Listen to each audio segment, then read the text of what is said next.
Halo teman-teman, selamat datang di Sudut Koma. Gue Nobi Kurniawan dan hari ini gue mau ngebahas satu komik lagi, lebih tepatnya webtoon lagi. Yes, mungkin kalian udah notice beberapa judul komik yang gue angkat belakangan ini tuh lebih ke webtoon gitu ya, dan bukan komik cetak. Nah, kenapa tuh? Kenapa gue banyak mengangkat webtoon belakangan ini? Well, sesimpel karena banyak sekali judul webtoon yang bagus banget, yang gue suka banget personally. Tapi sayangnya belum banyak yang angkat gitu. Mostly gue ngeliat review-review komik lokal gitu ya, yang teman-teman lain angkat di YouTube. Itu adalah komik lokal yang berbasis cetak. Sedangkan untuk yang versi komik-komik webtoon, gue ngerasa butuh lebih banyak diangkat lagi sih, karena ya sekali lagi banyak banget judul keren di sana yang gue percaya bakal banyak orang yang suka juga gitu. So ya, jadi itu alasan kenapa gue ngangkat banyak sekali webtoon belakangan ini, terutama dari kumpulan webtoon favorit gue gitu. Dan hari ini gue akan ngangkat Code Helix. Judul satu ini merupakan sebuah webtoon terbitan dari Cosmic yang ditayangkan di Line Webtoon. Untuk ceritanya dari Nick DW. Kalau kalian ngikutin podcastnya Cosmic itu sendiri gitu ya, yang Cosmic Ngepot, yang di-host sama Banana, autornya Tomorrow I'm Going to End My Life, yang udah gue bahas sebelumnya gitu. Kalian pasti gak asing sama Nick DW ini, karena dia ada beberapa kali muncul dalam podcast tersebut gitu. Nah, itu untuk ceritanya. Sedangkan untuk artnya sendiri dikerjakan oleh Brian, yang mana juga mengerjakan salah satu komik Cosmic yang lain yang tayang di Line Webtoon juga, yaitu Hatinamo. Salah satu judul terbaik yang udah gue bahas sebelumnya, kalian bisa cek di sana. Nah, untuk Code Helix ini sendiri sebenarnya menceritakan tentang apa sih? Well, Code Helix merupakan serial webtoon dalam genre drama yang menceritakan kisah dalam sebuah sekolah gitu ya, sebuah SMA, yang dimana di dalamnya murid-murid dalam SMA 1 ini tuh sedang diteror gitu sama satu entitas bernama Helix. Nah, Helix ini sebenarnya siapa? Dia merupakan seorang hacker yang mengungkap rahasia terdalam para murid-murid yang ada di SMA 1 ini gitu.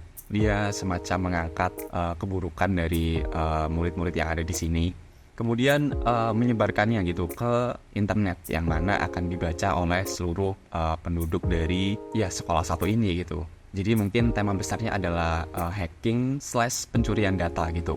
Nah, gimana sih reaksi dari murid-murid yang ada di SMA 1 ini gitu? Tentunya macam-macam.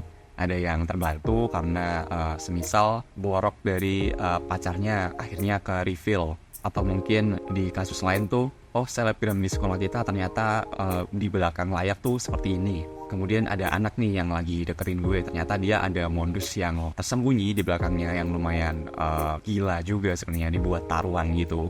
Jadi ada yang terbantu, ada pula yang sebenarnya against tindakan si Helix ini sendiri gitu. Karena ya mau nggak mau, walaupun ada yang terbantu, tapi pencurian data ya bukan merupakan hal yang baik gitu, simply kayak gitu. Gak cuma Dewan Kedisiplinan Sekolah gitu ya yang merasa tindakan Helix ini salah, tapi murid-murid yang biasa pun ada yang nggak setuju dengan tindakan Helix satu ini. So, ada yang pro, ada yang kontra, ada pula yang bisa gue bilang tuh di zona netral gitu. Ada satu murid yang dia punya YouTube dan isinya tuh ngebahas soal drama-dramanya anak sekolah. Nah, ini satu-satunya tokoh netral mungkin dalam cerita satu ini. Dia nggak begitu terancam gitu, karena in some way dia membantu Helix untuk nyebarin keburukan-keburukan anak sekolah yang udah terbongkar. Dan di sisi lain dia juga terbantu gitu, karena akhirnya dia punya konten. Nah, kita udah ngikutin garis besar ceritanya. Dan siapa sih tokoh utama kita dalam komik satu ini? Well, tokoh utama kita dalam komik satu ini adalah si Helix itu sendiri gitu, yang merupakan alter ego dari tokoh utama kita, yaitu Rendra di dunia maya. Dia tipe-tipe murid yang melek soal IT gitu ya, yang menjadi dasar dia menjadi Helix tadi. Yang menariknya di sini adalah si Rendra punya satu kayak circle gitu, yang mana di dalamnya tuh ada satu temennya yang anggota DKS atau Dewan Keamanan Sekolah tadi. Nah, ada pergulatan menarik lah dari dua tokoh yang sama-sama kuat ini, yaitu Santi, anak DKS tadi, yang ya udah jelas-jelas menganggap bahwa tindakan Helix ini salah. Dan juga Rendra itu sendiri gitu, sang Helix yang merasa dia membantu banyak orang untuk mengungkapkan sisi terburuk dari siswa-siswa yang ada di SMA 1 ini. Jadi semacam dia playing God gitu ya, dan dia merasa bahwa tindakannya adalah sesuatu yang benar. Itu menarik sih, menarik sekali. Jadi kalau kalian suka cerita-cerita dengan tema hacking gitu ya, atau mungkin suka dengan cerita-cerita yang drama remaja, kalian bisa coba baca Code Helix 1 ini. Buat kalian yang penasaran, sebenarnya Code Helix ini bisa dibaca dalam 3 format, atau bisa dikonsumsi dalam 3 format. Yang pertama adalah webtoonnya itu sendiri yang udah tamat di Line Webtoon. Kalian bisa baca secara gratis dan dia nggak masuk sistem daily pass, so bisa kalian baca dari awal sampai akhir, bisa maraton. Kemudian yang kedua adalah versi cetaknya yang udah terbit dalam 3 volume. Nah kemudian tadi kan gue bilang 3, di mana lagi sih kita bisa mengkonsumsi cerita Code Helix ini? Well, Code Helix sendiri udah diadaptasi menjadi satu serial televisi gitu ya, kalau nggak salah di video. Nah kalau ini tuh gue belum coba nonton, jadi mungkin gue nggak bisa komentar terlalu banyak, tapi ya ada alternatif cerita Code Helix dalam media lain gitu, just so you know. Nah sekarang kita masuk ke poin plus dari komik 1 ini. Yang pertama tentunya ceritanya. Gue nggak tahu ya kenapa, tapi gue rasa bahwa rata-rata komik-komiknya Cosmic tuh udah jelas bagus ceritanya gitu. Gue suka banget kepenulisan dari ke semua karakter dalam komik ini. Mereka fluid banget. Ada tokoh utama kita yang hacker tadi, si Rendra, kemudian ada Santi yang DKS tadi, kemudian 2 teman lain dari Rendra tadi juga gue suka. Terus apalagi tokoh jati gitu, si penyebar gosip di sekolah ini, yang karakter tadi yang udah gue sebutin itu juga fluid banget gitu dia. Kepenulisannya oke sih. Gue juga suka bagaimana kepenulisannya tuh membuat satu drama di sebuah sekolah gitu ya, yang mungkin skalanya nggak besar tapi bisa jadi dramatis sekali gitu.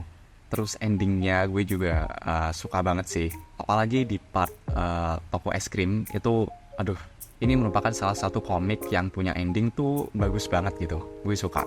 Nah itu untuk segi kepenulisan, sedangkan untuk artnya, aduh nggak perlu dijelasin lagi kali ya. Gue ngefans banget sama gambarannya Brian 1 ini. Dia unik banget gitu, ngingetin gue sama komik Hellboy. Jadi mungkin lebih kartunis tapi unik gitu. Gue suka pemvisualan hackingnya dia, itu bagus banget sih beneran loh. Wah keren lah. Kemudian gue juga suka pose-posenya dinamik banget, coloringnya dramatis banget. Aduh, beneran deh, dari cerita sampai art, komik 1 ini tuh paket lengkap gitu. So ya, itu keunggulan atau poin-poin yang gue suka dari aspek writing dan art. Sedangkan untuk poin yang gue suka di luar aspek tadi adalah gue suka bagaimana komik ini tuh komik singkat. Entah kenapa ya, cerita-cerita yang relatif compact gitu ya dibandingkan mungkin seri-seri lain, itu dia punya impact yang lebih gede gitu. Untuk gue pribadi ya, gue akan lebih cherish cerita-cerita yang seperti ini karena singkat banget tapi berkesan. Nah itu untuk poin keunggulan yang gue temukan. Sekarang kita masuk ke poin-poin yang gue ngerasa sebagai kekurangan, yaitu tentang bagaimana identitas Helix tuh obvious banget gitu menurut gue ya. Mungkin ini ada ngaruhnya sama cara gue baca komik ini gitu ya, yang mana dulu waktu pertama kali gue baca komik ini masih tayang kan, jadi seminggu 1 episode. Sedangkan yang sekarang tuh gue baca ulang dan binge read gitu. Dan gue gak menemukan masalah ini waktu pertama kali gue baca Code Helix dulu.